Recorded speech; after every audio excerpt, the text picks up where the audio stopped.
ठाकुर जी ने रथ को रुकवा दिया। अक्रूर कहने लगे, अरे लाला अब यहाँ बीचे बीच क्यों रुकवाते हो?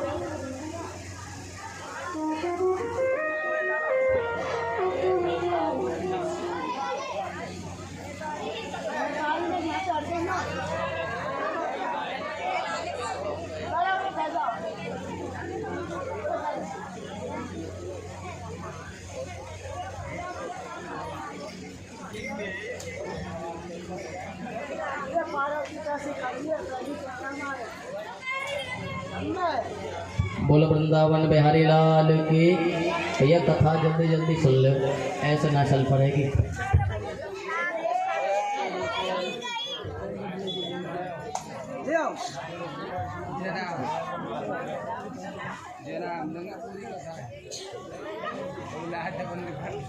दोबारा कथा दी है तो लग रहा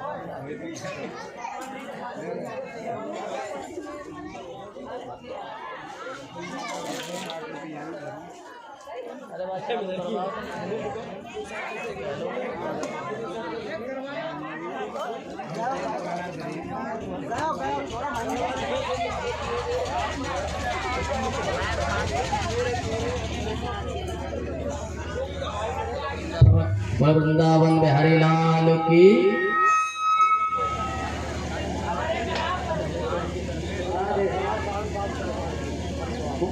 बोले वृंदावन बिहारी लाल की जय हो।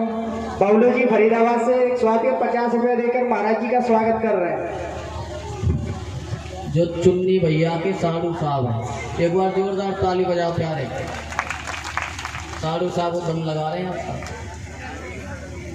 यादराम जी होरन से पैसों की माला महाराज जी को पहनाकर स्वागत कर रहे हैं। एक बार जोरदार ताली बजाकर स्वागत करेंगे।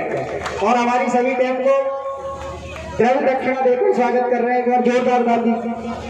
बोलो वृंदावन बिहारी लाल की। जय हो। कथा पे ध्यान दो भैया, या हिसाब से कथा ना होगी।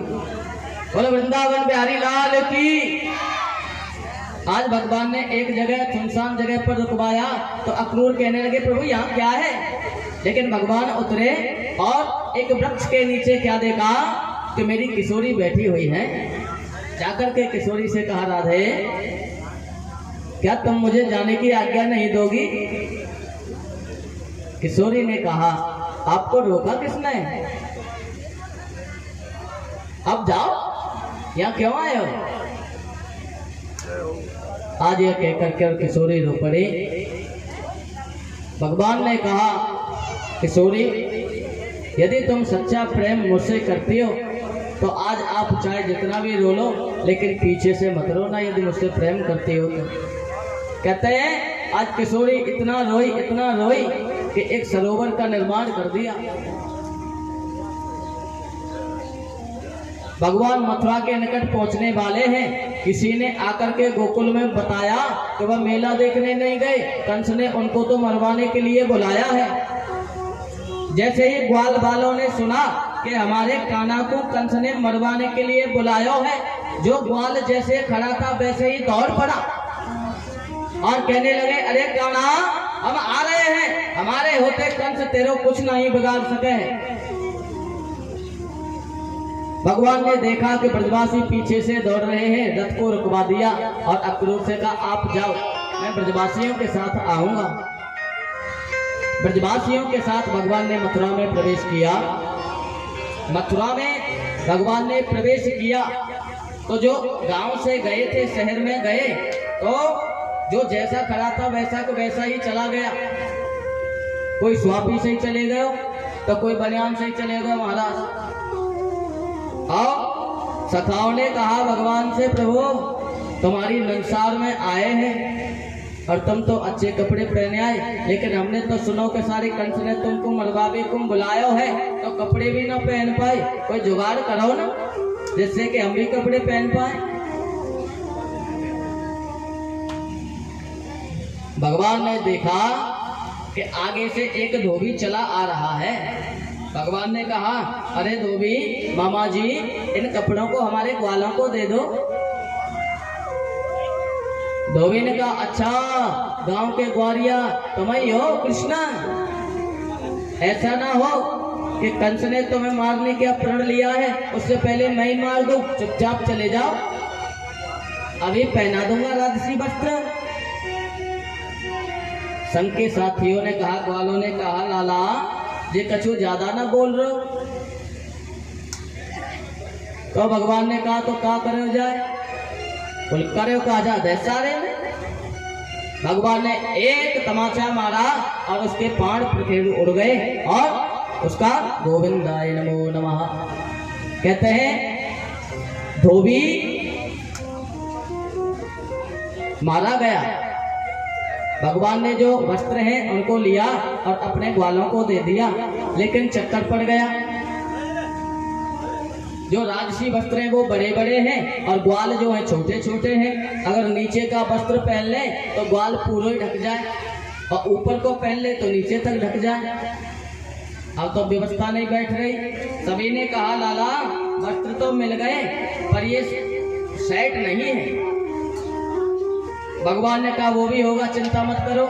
थोड़ी दूरी पर आगे बढ़े तो एक दर्जी सामने आया।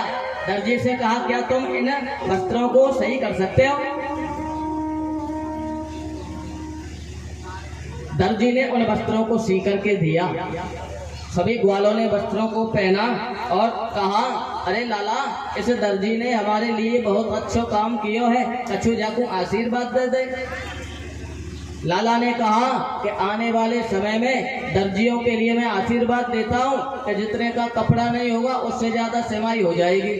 बोलो वृंदावन बिहारी लाल की। आगे बढ़े। आगे जब बढ़े तो एक सुदामा नाम का माली माला लेकर के जा रहा था। प्रभु को जैसे ही देखा मालाओं को अर्पण कर दिया।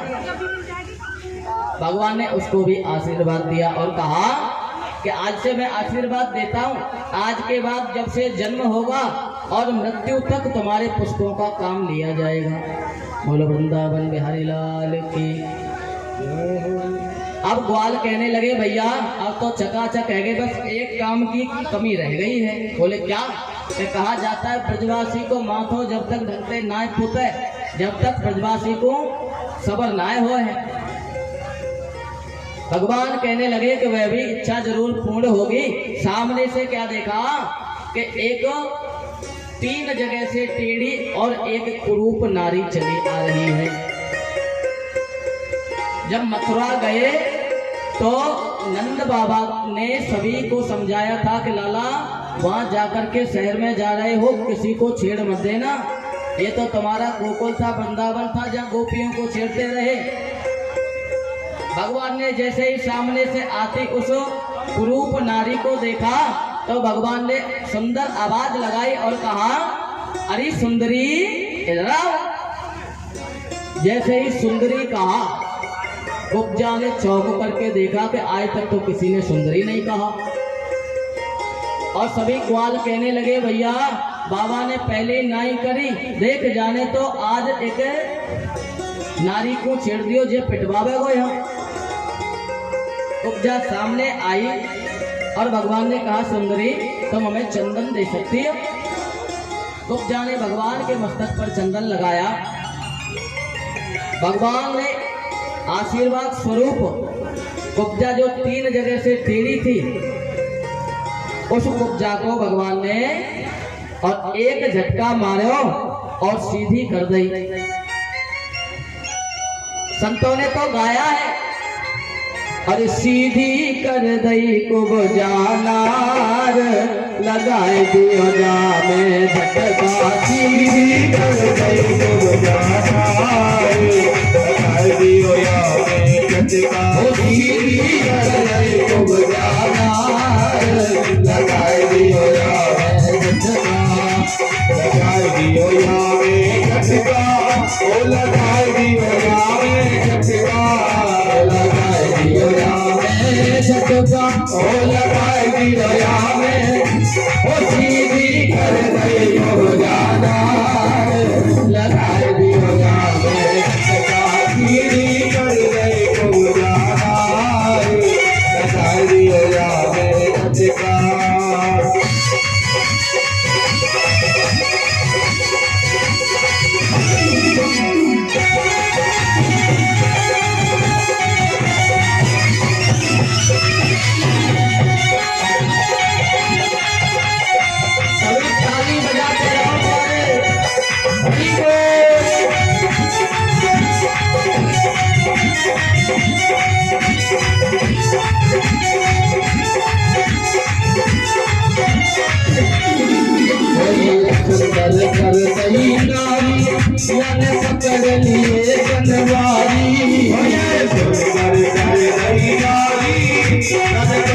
लिए बनवारी सुंदर कर कई नारी जन पकड़ लिए बनवारी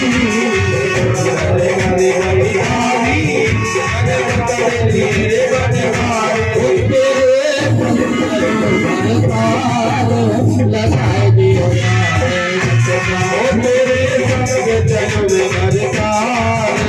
लगाई दियो कर दे शुभ जाना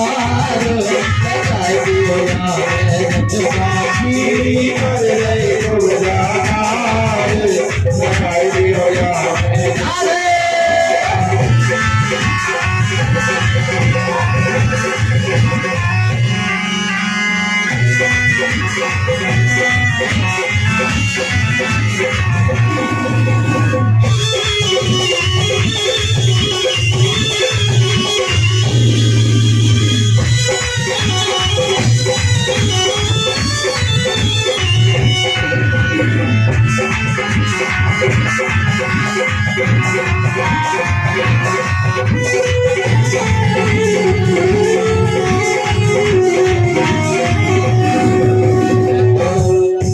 मैं तो संग चलो बनवारी मैंने छोड़ी दुनिया सारी मैं तो संग चलो बनवारी मैंने छोड़ी दुनिया सारी मैं तो संग चलो बनवारी मैंने छोड़ी दुनिया सारी मेरे संग चलो मैं बनवारी मैंने छोड़ी दुनिया सारी हो सचो है तेरा प्राण लगा दियो सीधी कर दे गुजाना लगाई दियो या मेहनत का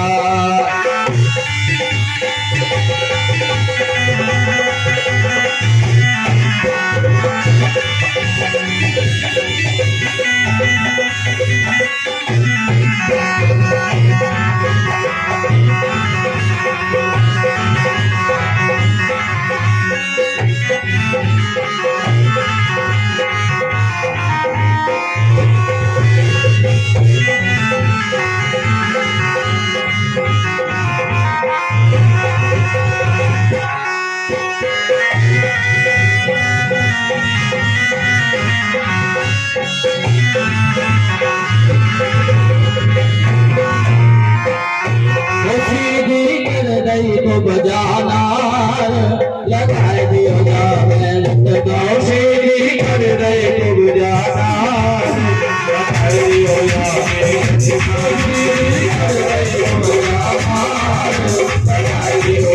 दियो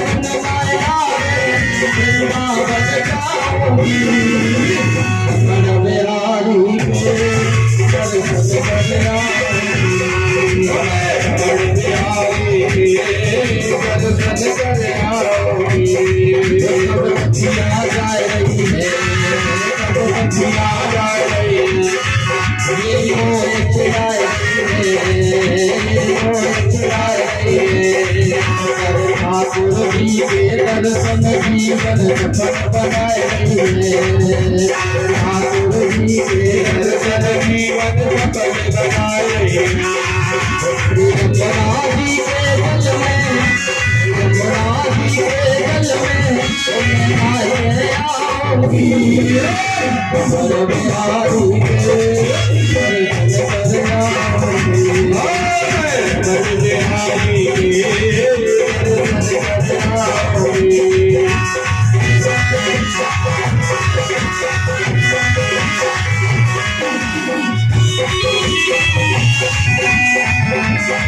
Thank you.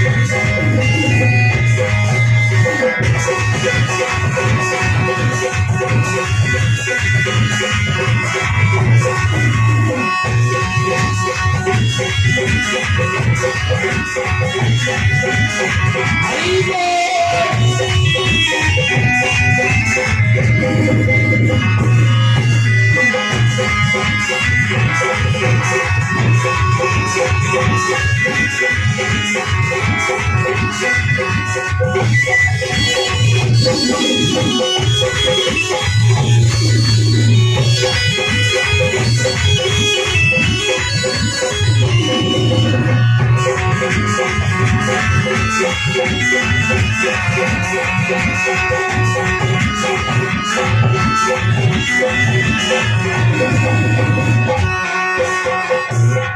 बोलो वृंदावन बिहारी लाल की, बाके बिहारी लाल की। प्यारे भगवान ने एक ऐसा झटका दियो कि जो 3 जगह से टेढ़ी कुरूप नारी ना अब परम सुंदरी हो गई। और जैसे ये परम सुंदरी भाई आए तो बने भगवान को पटका पकड़ ली और कहने लगा स्वामी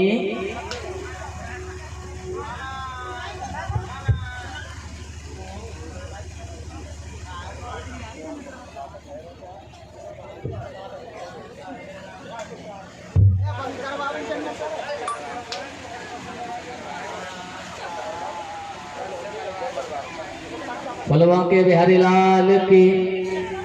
आज कुब्जा को भगवान ने कहा कि हम कंस का उद्धार करने के बाद में आपसे मिलेंगे। इस प्रकार से संतुष्ट किया और कहते हैं जहाँ धनुष से रखा था वहां भगवान गए, जाकर के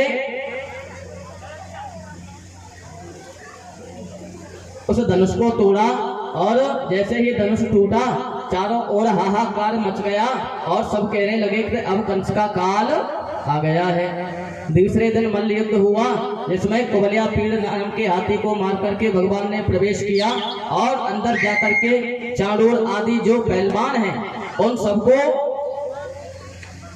सबका भगवान ने वध किया और अंत में मामा कंस का भी भगवान ने वध किया। बोलो कंस मर्दन भगवान की जय हो, आके हरिलाल की जय हो। आज भगवान ने अपने माता पिता को जेल से निकाला और हाथ जोड़ करके कहा हे माता पिता मुझे माफ करना, क्योंकि शास्त्र आज्ञा देते हैं यस्तो यस्तयोरात्मज कल्पा आत्मना च धनेन च वृत्तिमना दद्यात्तं ते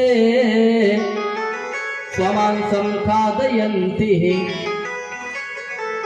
शास्त्रों ने आज्ञा की है कि पुत्र के समर्थ होने के बाद भी यदि माता पिता कष्ट पाते हैं ना तो उस पुत्र को महापातक लगता है। प्रभु मुझे माफ करना। अपने माता पिताओं से माफी मांगी भगवान ने और अपने नाना को राजा बनाया। अपने घर आए नंद आदि गोपों को समझा करके भेज दिया। आज भगवान विद्या प्राप्ति के लिए सांदीपनि गुरु के यहाँ विद्या प्राप्त करने के लिए गए। 64 दिना में भगवान ने 64 विद्याओं को प्राप्त किया।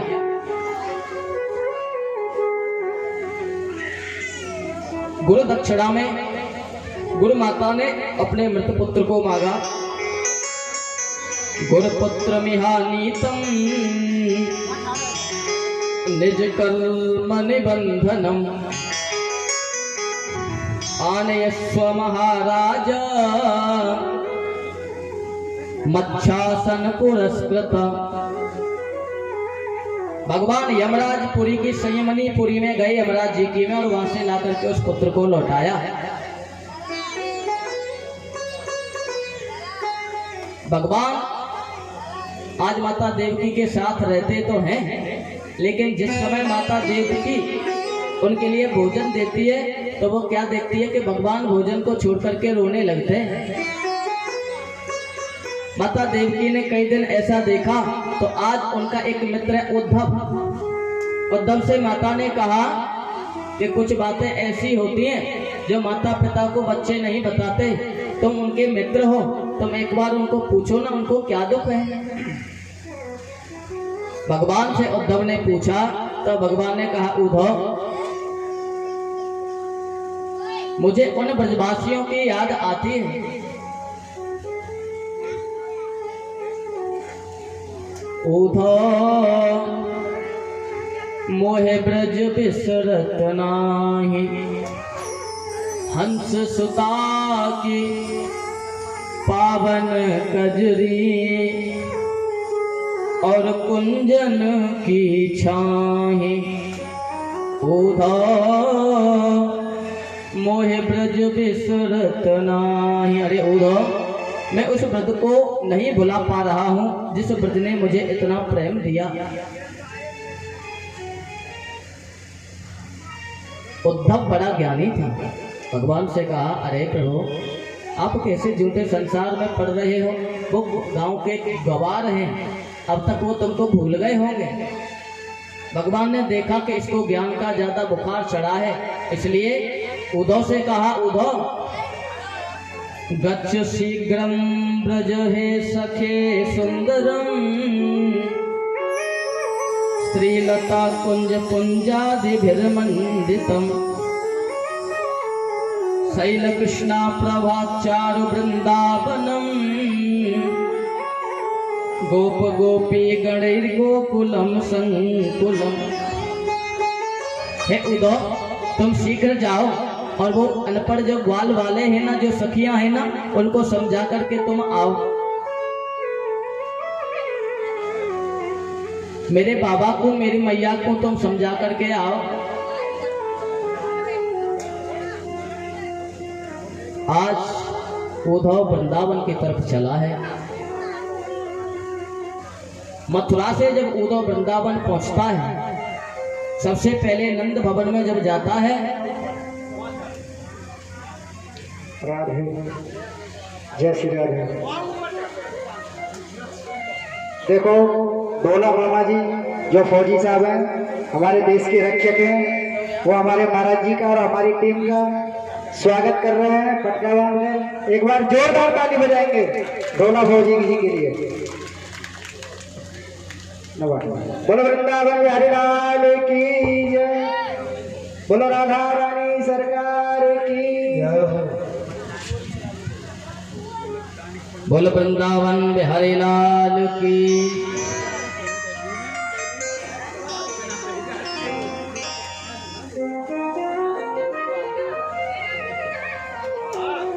एक बार जोरदार ताली बजा में और एक बार जोरदार जयकारा लगा में। बोलो वृंदावन बिहारी लाल की। कम से कम ऐसी तो भैया जयकारा लगाओ तो श्याम कुंड वालों तो सुन ले कम से कम। बोलो वृंदावन बिहारी लाल की। पता चलनी चाहिए कि कथा है नहीं है। उद्धव आज गया, माता यशोदा के भवन में पहुंचता है तो क्या देखा? माता यशोदा एक पलना में झोटा दे रही है। उद्धव ने जाकर कहा, मैया, थोड़ी सी तेज आवाज में बोला तो माता यशोदा ने मुंह पर हाथ रखते हुए कहा, चुप, जोर से बात नहीं करना, मेरा लाला जग जाएगा। राधे जय श्री राधे। इसी बीच में मोहन श्याम व्यास जी पचौरी परिवार से हमारे महाराज जी को आशीर्वाद देने आए हैं। एक बार जोरदार ताली बजाकर स्वागत करेंगे उनका। बोलिए वृंदावन बिहारी लाल की, राधा रानी सरकार की।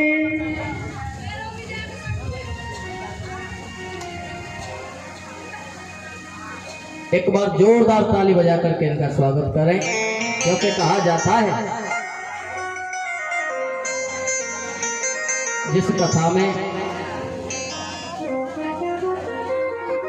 विद्वानों का हाथ सिर पर रख जाए प्यारे, तो जीवन धन्य हो जाता है। बोलो वृंदावन बिहारी लाल की। मैया ने मुंह पर हाथ रखते हुए कहा, उद्धव जोर से नहीं बोलना, मेरा लाला सो रहे हो, वो जग जाएगा। आज उद्धव सोचने लगा, देखो तो सही मैया कितनी पागल है, जिस कन्हैया को मैं मथुरा में छोड़ करके आया हूँ और मैया कहती है कि वो पलना में सो रहे हो। विश्वास नहीं हुआ, लेकिन जैसे ही आगे बढ़ करके देखा तो वह सांवरा सलोना मेरा श्याम सुंदर उस पलना में झूठा खा रहा है। जैसे ही श्याम सुंदर का वहां दर्शन किया तो प्यारे ज्ञान की पहली सीढ़ी तो उद्धव की वही खिसक गई। किसी तरह से अपने आप को संभाला, रात्रि बिताई, और जैसे ही दिन हुआ, सवेरा हुआ, तो वो क्या देखता है, गोपियों ने देखा कि एक रथ खड़ा हुआ नंद बाबा के द्वारे पर। आज गोपियां सोचने लगी, अब पता नहीं शायद दोबारा से वही अक्रूर आयो है का। एक बार आयो जब हमारे प्रीतम को ले गयो, अब की बार जाने क्यों आयो है। लेकिन पता चली कि वो अक्रूर नहीं, वो भगवान को मित्र उद्धव है।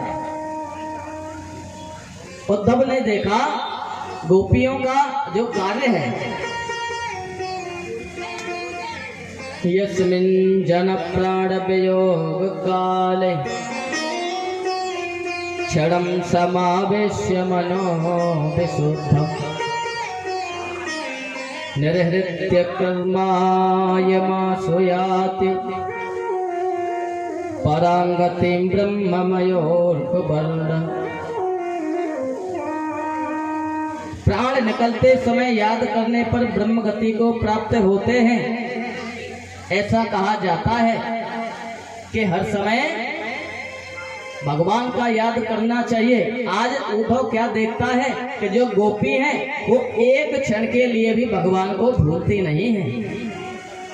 सवेरा हुआ तो वो क्या देखता है,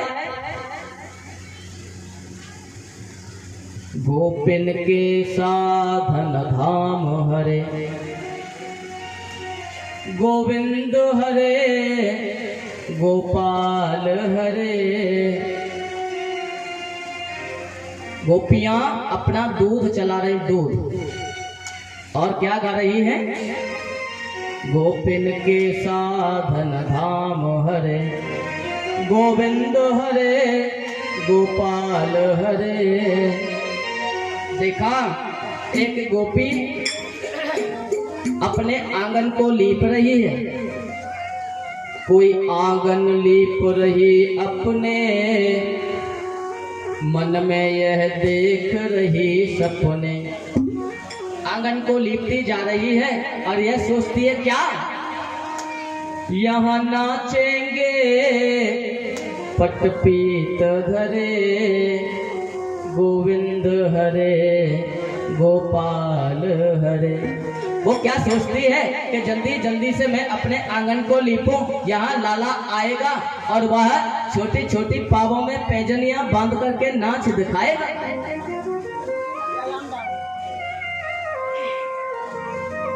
कोई पति को जाए जगावत थी, एक गोपी को उद्धव ने देखा अपने पति को जगा रही है और कह रही है, कोई पति को जाए जगावत थी, बड़ी देर भई समझावत थी। अपने स्वामी से कहती है, स्वामी बहुत देर हो गई, आप जागाओ ना। प्राणेश नहीं अब लो सिमरे, गोविंद हरे गोपाल हरे। अपने प्राणेश से कहती है, अरे प्राणेश पति देव जागो ना, प्रातः हो गई, तुमने अभी ठाकुर का नाम नहीं लिया। एक गोपी को देखा, कोई सुत को जाए जगावत थी। एक गोपी को देखा वो अपने बच्चे को जगा रही थी और उससे कह रही थी, ले गोद में लाड़ लड़ावत थी। गोदी में लाड़ लड़ाती हुई कहती है, अरे बेटा हे लाल कहो संग में हमरे, गोविंद हरे गोपाल हरे। ऐसा जब देखा तो उद्धव जो ज्ञान लेकर के आया था वह ज्ञान तो धीरे धीरे समाप्त होने लगा। वो तो देखता जिनको मैं पागल कह रहा था वो तो एक क्षण के लिए भी भगवान को नहीं भूलते।